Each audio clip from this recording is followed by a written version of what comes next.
महिला बनणार आर्थिक भागीदार, कारण पाठीशी आहे मोदी सरकार. मी स्वतः गेल्या अनेक वर्षांपासून नोकरी करणाऱ्या महिलांच्या प्रश्नांवर सातत्याने आवाज उठवत आली आहे. त्यांच्या सुरक्षिततेची, प्रवासाच्या अडचणींची आणि मुलांच्या जबाबदारीची मागणी करत आली आहे.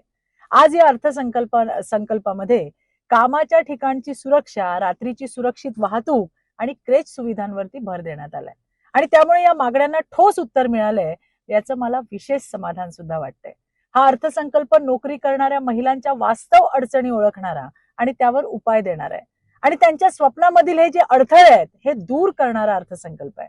त्याचबरोबर तिला भविष्यातील अर्थव्यवस्थेत सामावून घेता यावं यासाठी तरतूद देखील करणार आहे.